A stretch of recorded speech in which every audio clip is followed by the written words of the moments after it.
Hello students, welcome welcome you in this class of second class of fractional horsepower motor.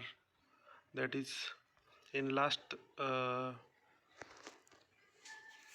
class we studied what is mean by induction motor. What are the types of split phase induction motor? That is resistive, capacitive, then permanent capacitive type induction motor. Now we'll study the comparison between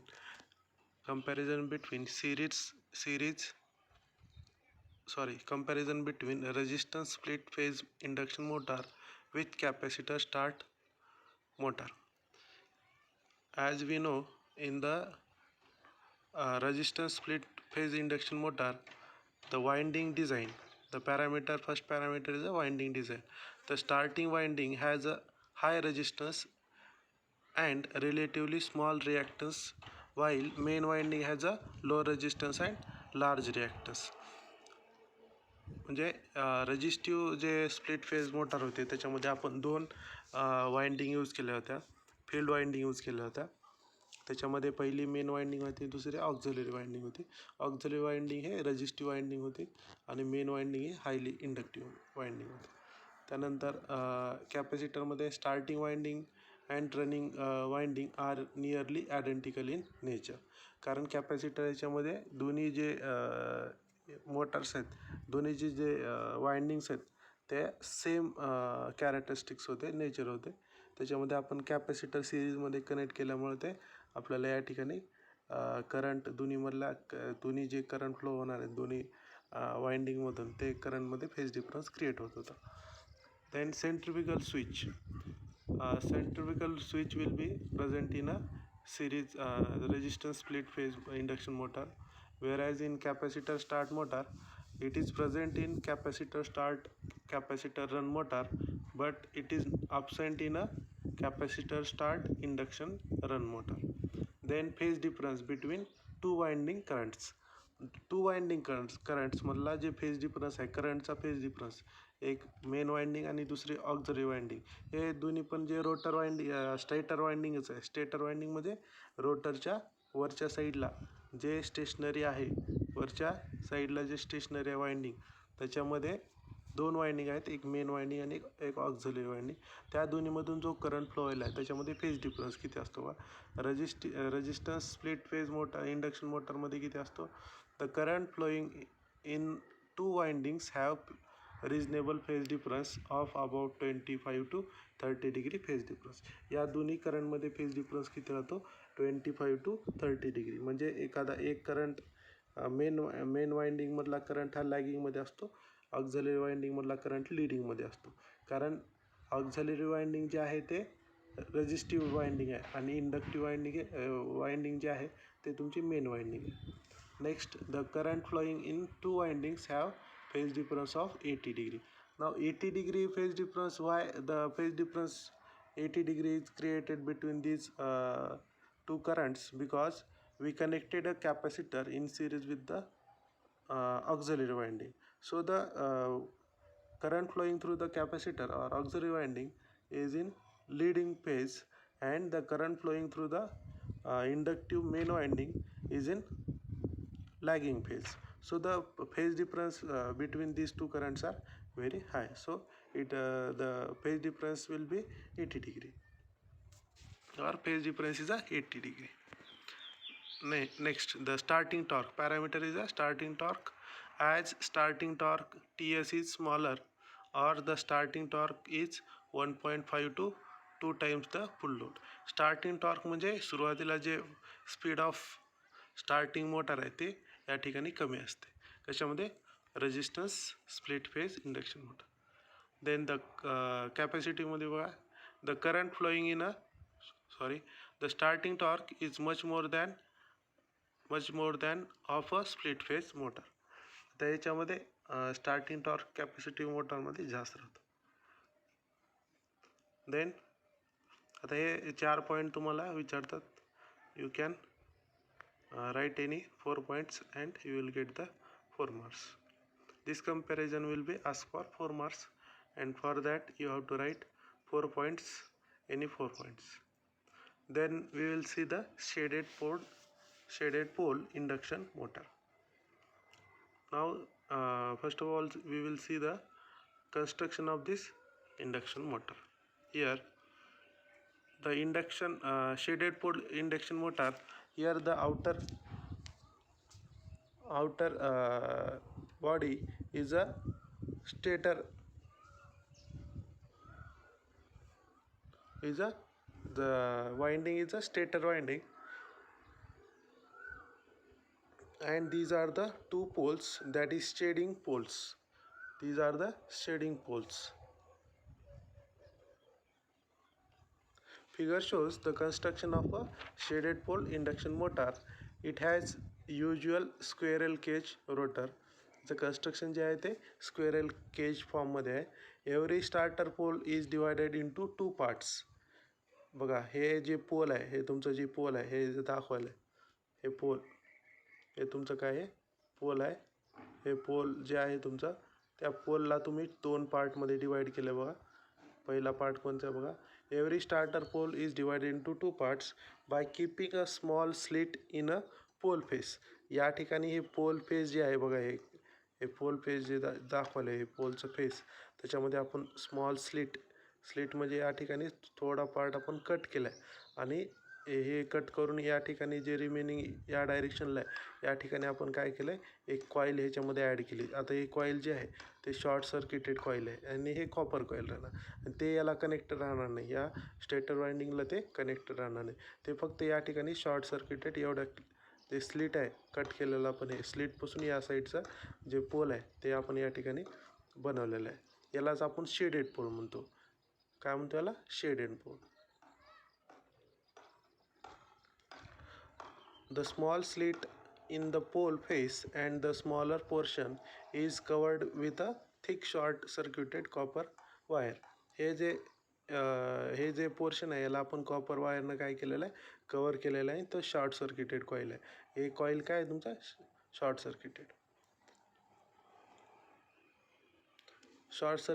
copper wire called as a copper band or shading band. The stator winding carries current. The main pole produces flux, that is phi m. So the stator winding मधून current flow झाला, हे याच्यामध्ये काय होतं, हे current flow झाल्यामुळं याच्यामध्ये हे काय करतं, एक चेंज इन मॅग्नेटिक फील्ड या ठिकाणी प्रोड्यूस होते. हे चेंज इन मॅग्नेटिक फील्ड काय करते, याच्यामध्ये पण EMF इंड्यूस करते. कशामध्ये? या पोल शूमध्ये. आणि या पोल शूमध्ये EMF इंड्यूस झालं की ते EMF इंड्यूस झालेलं पण काय करेल, that will create again a flux which will impose on this rotor. त्या रोटरवर ते काय करणार आहे, अप्लाय करणार आहे. आता ते अप्लाय करताना तेच फ्लक्स, जे मॅग्नेटिक फ्लक्स या ठिकाणी पोल जनरेट करायला ते कशाला लिंक होतील, या शेडेड पोलला लिंक होतील. So this flux links with the shading band and this band act as a shorted secondary. आता बघा हे जी आपली वाइंडिंग आहे stator winding, that is our primary winding. हे प्रायमरी वाइंडिंग असल्यासारखं वर्क करतं, जसं ट्रान्सफॉर्मरमध्ये करतं. आणि हे शेडेड पोलला जी कॉईल कनेक्टेड आहे ते सेकंडरी वाइंडिंग म्हणून ॲक्ट करतं. सो ज्यावेळेस याच्यामधून करंट फ्लो होईल तो चेंज इन करंट काय करेल, या ठिकाणी चेंजिंग मॅग्नेटिक फील्ड या ठिकाणी याला या पोलमध्ये लिंक होईल. चेंज इन मॅग्नेटिक फील्ड याला लिंक झाल्यामुळे याच्यामध्ये पण EMF इंड्यूस होईल. ते EMF इंड्यूस झाल्यामुळे ते पण काय करेल, it will create a magnetic field. That magnetic field will be link to this shaded coil. आता काय होतं बघा, दिस फ्लक्स phi m, जे क्रिएट झालेले फ्लक्स आहेत phi m, this flux links with the shaded band and this band act as a shorted secondary coil. हे जे band आहे हे काय म्हणून ॲक्ट होतं, सेकंडरी कॉईल म्हणून. The stator winding being it's a primary. Stator winding जे आहे ते तुमची प्रायमरी, आणि शेडेड पोलचे जे कॉईल आहे ते तुमची secondary winding. The circulating current induced in the band produces another flux called as a phi s. आता ह्याच्यामध्ये हे जे phi m हे पोल जनरेट करायला आहे ते कशाला लिंक होणार, या कॉईलला, या शेडेड कॉईलला. त्या शेडेड कॉईलमध्ये पण काय होणार, EMF इंड्यूस करणार, आणि ते पण एक मॅग्नेटिक फील्ड प्रोड्यूस करणार. त्याला आपण काय म्हणलं, phi s. That is shaded flux म्हणतो आपण त्याला, काय म्हणतो शेडेड फ्लक्स. आता याच्यामध्ये हे रोटर वाइंडिंग आहे बघा, हे रोटर आहे. Rotor will start to rotate when the change in magnetic field or rotating magnetic field will be created around this gap between this stator winding and rotor, the gap between stator winding and rotor. Now we'll see, this is a AC supply. हे AC supply आपण याला दिलेलं आहे. Shaded pole motor जे आहे त्याच्यामध्ये आपण AC supply दिला. AC सप्लाय दिल्यानंतर बघा, this AC supply is given to stator winding. आपण रोटरला तर सप्लाय देतच नाही, म्हणून त्याला आपण इंडक्शन मोटर म्हणलो. तर रोटरला आपण सप्लाय दिलेलं नाही, फक्त सप्लाय कशाला दिलो या स्टेटर वाइंडिंगला. आता ज्यावेळेस स्टेटर वाइंडिंग सप्लाय दिला, ज्यावेळेस 0पासून मॅक्झिमम पॉईंटपर्यंत जाईल, म्हणजे 0पासून इन्क्रीज व्हायला, त्यावेळेस काय होईल बघा, 0पासून इन्क्रीज व्हायला. At the instant T1 the current is increasing, the induced EMF tries to oppose it. Thus, the flux phi s opposes it and the resultant flux is in unshaded part. आता बघा, या ठिकाणी हे 0पासून हे maximum change increase व्हायला आहे. Supply तुमचा AC supply काय व्हायला, इन्क्रीज व्हायला. हे इन्क्रीज होताना काय होतं, या ठिकाणी हे जे पोल आहे तुमचा, या पोलमध्ये ज्यावेळेस करंट हे चेंज इन करंट याच्यामधून फ्लो व्हायला स्टार्ट होतं, इन्क्रीज व्हायला स्टार्ट होतं, त्यावेळेस या ठिकाणी काय होतं, EMF इंड्यूस होतं. या पोलमध्ये काय होतं, EMF इंड्यूस होतं. ते EMF इंड्यूस झालं, काय करतं ते मॅग्नेटिक फील्ड प्रोड्यूस करणार. ते मॅग्नेटिक फील्ड कशाला लिंक होते, या शेडेड कॉईलला लिंक होते, आणि ते पण काय करतं, एक त्याच्यामध्ये पण EMF इंड्यूस होतं. आणि ते EMF इंड्यूस झालेलं जे आहे ते काय करतं, या फ्लक्स ज्या जनरेट व्हायलात त्याला अपोज करतं. आणि अपोज केल्यामुळे या ठिकाणी हे फाय एस जे आहे ते flux generated by this shaded portion, आणि हे जे फ्लक्स फाय एम जे प्रोड्यूस झालेत ते तुमचे पोलचे फ्लक्स आहेत. सो दिस विल हे काय करतं, या फ्लक्सला अपोज करतं. हे जे शेडेड पोलचे जे मॅग्नेटिक फ्लक्स जे आहेत, शेडेड पोलचे मॅग्नेटिक फ्लक्स, ते काय करतं, याला अपोज करतं. अपोज केल्यामुळं काय होतं, हे जे तुमचे जे काही रिझल्टंट मॅग्नेटिक फ्लक्स आहेत, जे काही फायनल रिझल्टंट मॅग्नेटिक फ्लक्स जे प्रोड्यूस होणार आहेत, ते काय होतं, या डायरेक्शनला प्रोड्यूस होते, या डायरेक्शनला, या लेफ्ट साईडला. जे अनशेडेडपासून आवे पोर्शनला, म्हणजे जे ओपन पोर्शन आहे तुमचा, या पोर्शनला काय होतं, ते मॅग्नेटिक फ्लक्स प्रोड्यूस होतात, हे लेफ्ट साईडला प्रोड्यूस होतात. हे कशामुळे झालं, बिकॉज करंट तुमचा व्होल्टेज काय व्हायला आहे, व्होल्टेज आणि करंट इन्क्रीज व्हायला. हे इन्क्रीज व्हायला व्होल्टेज आणि करंट काय करेल, मॅग्नेटिक फ्लक्स या ठिकाणी पोलमध्ये जनरेट होते. ते मॅग्नेटिक फ्लक्स काय करतील, याला पण लिंक होतील, आणि याच्यामध्ये काय होईल, EMF इंड्यूस होईल, आणि ते पण एक मॅग्नेटिक फ्लक्स जनरेट करेल. ते मॅग्नेटिक फ्लक्स काय करतील, याला अपोज करतील, कारण हे इन्क्रीजिंग आहे. इन्क्रीजिंग असल्यामुळे हे काय करेल, जे शेडेड फ्लक्स आहेत that will oppose the pole flux, आणि त्याच्यामुळेच हे रिझल्टंट फ्लक्स कुठं गॅदर होतील, या साईडला गॅदर होतील. सेंटरला होणार नाही, ते या डाव्या साईड लेफ्ट साईडला ते काय होतील, गॅदर होतील. So the flux resultant flux will be produce at the left side of the pole. Then at instant T2, आता T2 इन्स्टंटला बघा, T2 इन्स्टंटला तुमचं जे सप्लाय तो कॉन्स्टंट असल्यासारखं आहे. कॉन्स्टंट तुमचा काय व्हायला आहे, एक म्हणजे it does not increases rapidly, slowly increase व्हायला. So it may say that we can the supply is constant. So at T2 current is almost constant, the induced EMF and flux phi S are negligible. जे induced EMF आहे आणि flux जे आहेत ते काय negligible आहेत, कारण change in current जसं जेवढा जास्त असेल तेवढं हे काय असतील. So the resultant flux is at the centre of the pole. आता या ठिकाणी ॲट द इन्स्टंट T2 काय होईल बघा, तुमचा करंट जो आहे तो कॉन्स्टंट आहे. कॉन्स्टंट करंट असल्यामुळं ते मॅग्नेटिक फ्लक्स जे इंड्यूस होईल फाय एम आणि फाय एस हे काय असतील, निग्लिजिबल असतील. त्याच्यामुळे ते एकमेकाला अपोजिशन प्रोव्हाइड करणार नाहीत, आणि त्याच्यामुळंच या ठिकाणी काय होईल, हे सेंटरला तुमचे काय हे मॅक्झिमम जे रिझल्टंट फ्लक्स आहेत that will be at the centre of the pole. कधी, ज्यावेळेस at instant of T2, T2 instant म्हणजे या मॅक्झिमम पॉईंटला, या मॅक्झिमम पॉईंटला तुमचा करंट कॉन्स्टंट असेल. ॲट इन्स्टंट T3 म्हणजे डिक्रीजिंग, T3 म्हणजे decreasing. At instant T3 the current is decreasing, current काय व्हायला डिक्रीज व्हायला.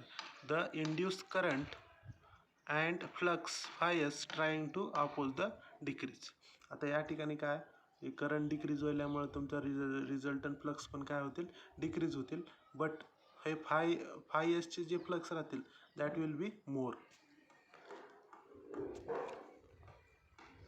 So phi try to oppose the decrease, hence there is a crowding of flux in a shaded part. आता यावेळेस ज्यावेळेस हे decrease होईल, हे डिक्रीज व्हायला हवा मॅक्झिमम पॉईंटकडून, हे डिक्रीज व्हायला म्हणजे T3 इन्स्टंटला काय होईल तुमचं जे हे मॅग्नेटिक फ्लक्स जे आहेत ते कमी कमी होत जातील. पण ते कमी कमी होणाऱ्या फ्लक्सला हे फायस काय करेल अपोज करेल.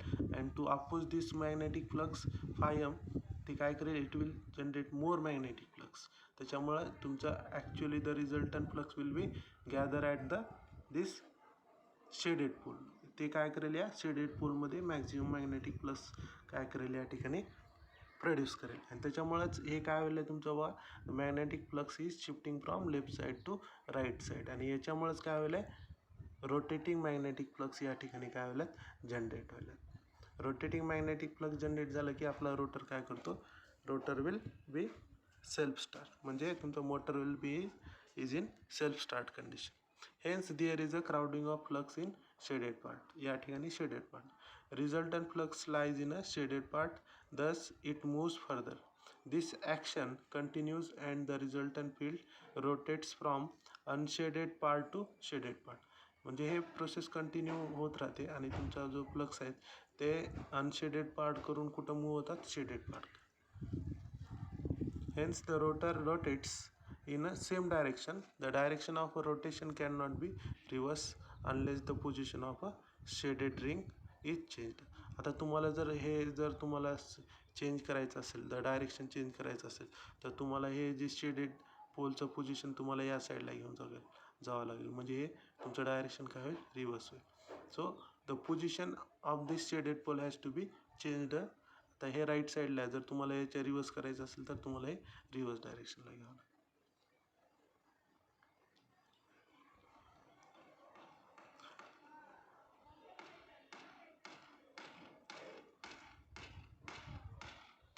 Such motors develop low starting torque and it has low power factor. आता हे लो स्टार्टिंग टॉर्क आहे म्हणजे सुरुवातीला जे स्टार्टिंग स्पीड आहे ते कमी असते. Hence it is a cheap in cost and commonly used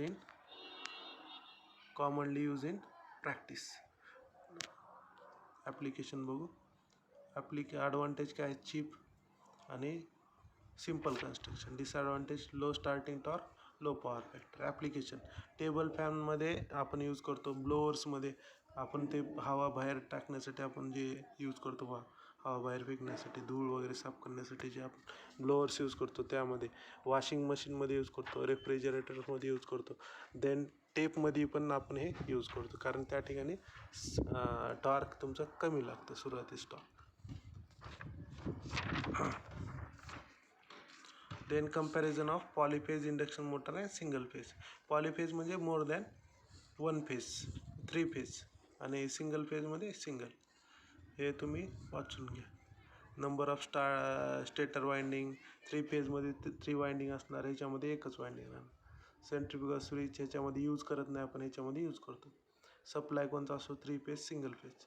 slips ring used for wounded rotor induction motor not used. Torque producing capacity he 3 phase असल्यामुळे हाय आहे, लो आहे. Application high power industrial applications, low power domestic applications. त्यानंतर universal Motors. हे shaded pole induction motor तुम्हाला कळालं असेल. ह्याच्यामध्ये जे पोल आहे त्या पोलमध्ये आपण एका साईडला आपण काय केलेलं आहे, त्या पोलचं शू जे आहे ते स्मॉल असं कट केलेलं आहे आणि कट करून या ठिकाणी हे जे पोल शू हे रिमेनिंग आणि हे या ठिकाणी हे त्या स्लिटमधून एक कॉपर कॉईल वाऊंड केलेलं आहे, ते शॉर्ट सर्किटेड केलं आहे. त्याला आपण कुठलाही सप्लाय दिलेला नाही. ज्यावेळेस याच्यामधून करंट पास होईल त्यावेळेस काय करतं हे change in rotating magnetic field produce करतं. रोटेटिंग मॅग्नेटिक फील्ड प्रोड्यूस झाल्यामुळं या ठिकाणी हे मोटर काय रोटेट व्हायला स्टार्ट होते. आता रोटरला या ठिकाणी आपण कनेक्शन दिलेलं नाही. ह्याच्यामध्ये जे मॅग्नेटिक फ्लक्स प्रोड्यूस व्हायले तेच मॅग्नेटिक फ्लक्स ह्याच्यामध्ये काय करतात EMF इंड्यूस करतात आणि त्याच्यामध्ये करंट फ्लो व्हायला स्टार्ट होतो आणि ते करंट काय करतो that will create again a magnetic flux and interaction of this magnetic flux झाल्यामुळं काय होतं या ठिकाणी रोटेशन तुमचा रोटर जे आहे ते रोटेट व्हायला स्टार्ट होतं आणि रोटर काय होतं रोटेट होतं. सो सिम्पल आहे. एकदा तुम्ही समजलं नसेल तर डबल तुम्ही रिवाइंड करून बघा, तुम्हाला व्यवस्थित समजून. सुरुवातीला कुठं फ्लक्स जनरेट व्हायले रिझल्टंट फ्लक्स कुठं व्हायले ते बघा, कशामुळे व्हायले ते बघा. त्यानंतर सेंटरला का झाले, करंट कॉन्स्टंट होता म्हणून त्या सेंटरला झाले. पुन्हा लेफ्ट साईडला का झाले, कारण करंट डिक्रीज होता, ते डिक्रीजिंग करंट असल्यामुळं तुमचे रिझल्टंट फ्लक्स डिक्रीज होणार होते. तो हे डिक्रीजिंग जे फ्लक्स आहेत त्याला हे शेडेड फ्लक्स काय करतात अपोज करतात. अपोज केल्यामुळं काय होतं the maximum resultant flux will be at a shaded portion. बघा या ठिकाणी हे लेफ्ट साईडला रिझल्टंट फ्लक्स प्रोड्यूस झाले इथे सेंटरला आणि या ठिकाणी राईट साईडला. So this will produce a rotating magnetic field and that rotating magnetic field will B used to self start the motor. Application is very important. In every exam there will be a question on a application of all these motors. Then we will see the universal motors. Now why we call this is a universal motors, because it operates on AC as well as DC. काय म्हणलं मी याला universal motor का म्हणतात. Universal म्हणजे it will work on a AC as well as DC supply. The motor which can be operated satisfactory on AC as well as DC supply is a universal motor. Mainly it is a AC series motor which was described earlier. आता universal मोटरमध्ये हे दोन types आहेत, तुम्हाला टाईपची गरज नाही. या अनकॉम्पन्सेटेड टाईप युनिव्हर्सल मोटर्स आपल्याला याला आहे आपल्या सिलेबसला आहे, त्याच्यामुळे हेच तुम्ही स्टडी करा. हेच तुम्ही डायग्राम काढायचं आणि हे करायचं. आता वाइंडिंग्स बघा, युनिव्हर्सल मोटरमध्ये 3 वाइंडिंग असतात. Windings there are 3 types of windings used namely armature winding. Armature winding म्हणजे जे रोटरला वाइंडिंग असते, जे रोटेशन करणारे that is a armature winding. Second one is a main field winding and third one is a compensating winding. आता uncompensated universal motor बघा, याचं construction बघू आपण. Construction this is a field winding. Field winding is on a this pole. या पोलवर आपण काय केलं आहे फील्ड वाइंडिंग आपण या ठिकाणी सप्लाय दिलेला आहे. त्यानंतर हे सिरीजमध्ये काय कनेक्टेड आहे आर्मेचर वाइंडिंग आहे. हे आर्मेचर काय होणार आहे कंटिन्युअसली रोटेट होणार आहे. हे जे स्टेटर आहे आपलं पोल आहे ते काय स्टेटर वाइंडिंग जे आहे ते स्टेशनरी राहणार आहे म्हणून त्याला आपण स्टेटर म्हणतो. हे फील्ड वाइंडिंग आहे ते आपल्या पोलवर काय केलं आहे ते वाउंड केलेलं आहे. इन सिरीज विथ आर्मेचरला कनेक्टेड आहे आणि या खालच्या पोलला पण काय केलेलं आहे हे सप्लाय दिलेलं आहे. AC और DC सप्लाय. आता इथं आपण AC सप्लाय देऊ शकतो, DC सप्लाय देऊ शकतो.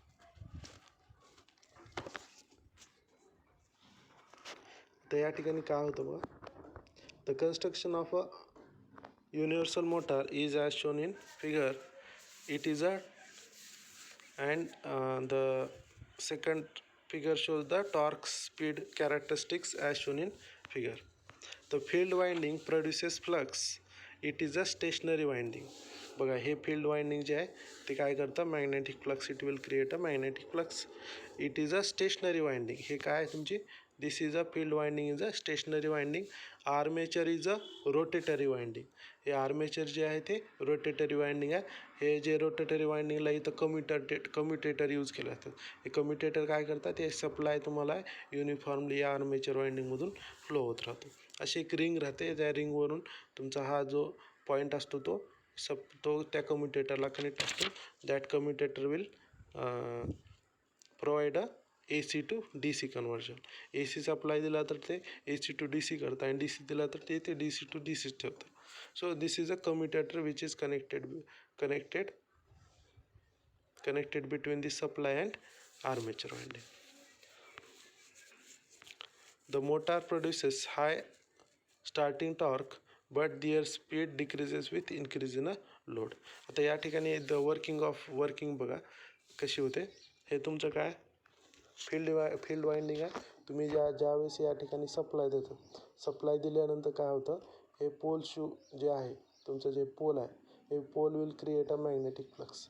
आता ही मॅग्नेटिक फ्लक्स काय होतील, या ठिकाणी एन पोल जनरेट होईल, या ठिकाणी एस पोल जनरेट होईल आणि या एन पोलकडून एस पोलकडे मॅग्नेटिक फ्लक्स कंटिन्युअसली काय होतं, ट्रॅव्हल होतं. आता या ट्रॅव्हल होत असताना मॅग्नेटिक फील्डमध्ये आपण काय ठेवलेलं आहे, हे आर्मेचर वाइंडिंग ठेवलेलं आहे. आता आर्मेचर वाइंडिंग म्हणजे काय, it is a current carrying conductor. आणि as the laws of magnetism काय म्हणतं, if you place a current carrying conductor in a magnetic field, it experience a force on the conductor. म्हणजे एखादा current carrying conductor जर आपण magnetic फील्डमध्ये ठेवलं तर it will experience a force over the current carrying conductor. त्याच्यामुळे या ठिकाणी काय होतं, हे मॅग्नेटिक फ्लक्स या current carrying conductor force apply करतात आणि ते फोर्स अप्लाय केल्यामुळे काय होतं, आर्मेचर कॉईल काय होते, रोटेट व्हायला स्टार्ट होते.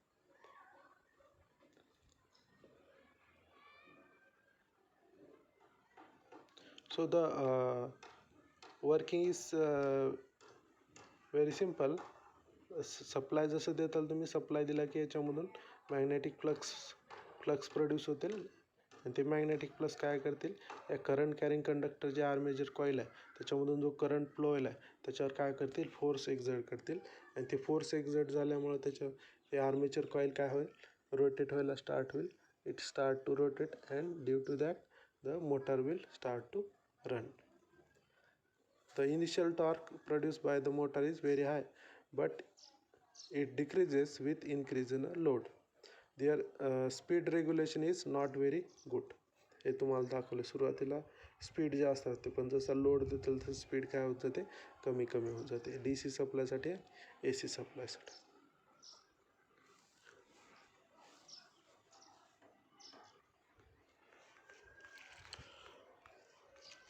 So we'll see again the working of this universal motor.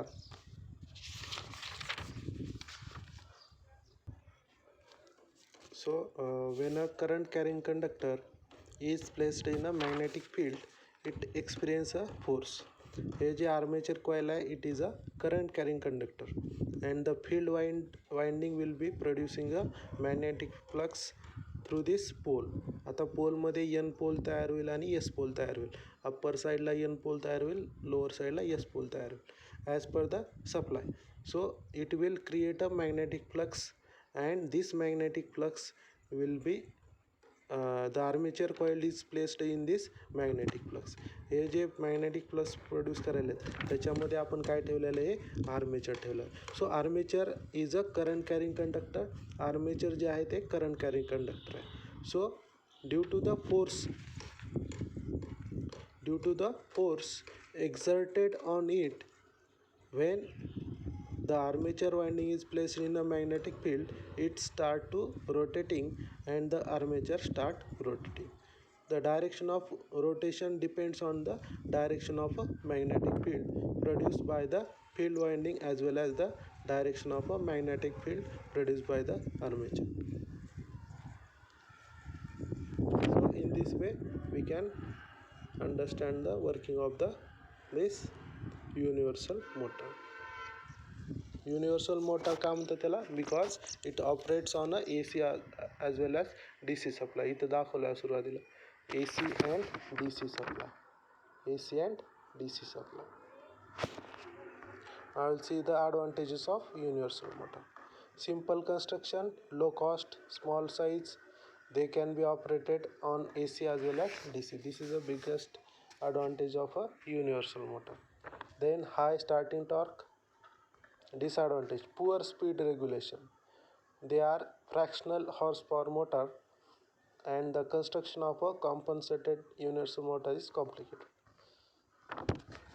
आता या ठिकाणी काय म्हणलं आहे, speed range and direction reversal.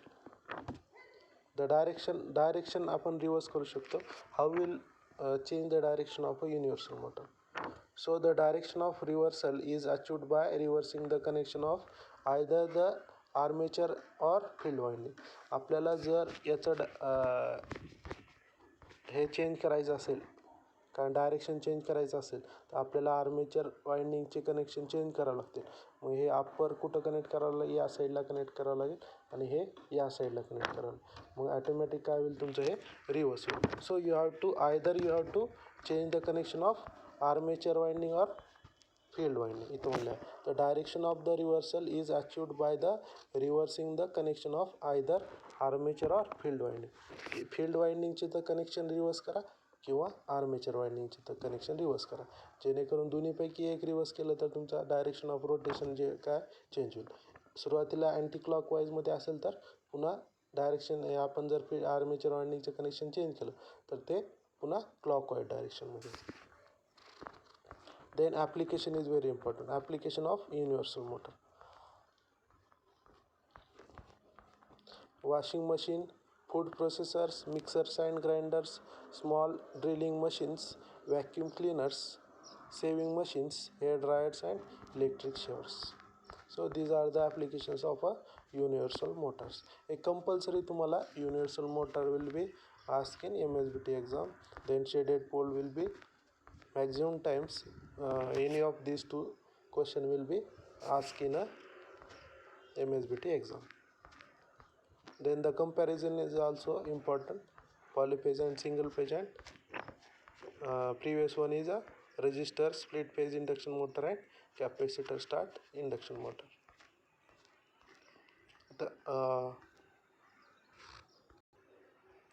So in this way we completed this FHV chapter, that is fractional horsepower motor chapter. Only stepper motor is remaining.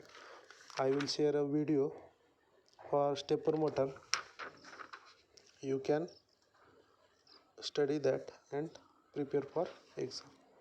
So FHP motor chapter will be completed. Now I will see DC motor next on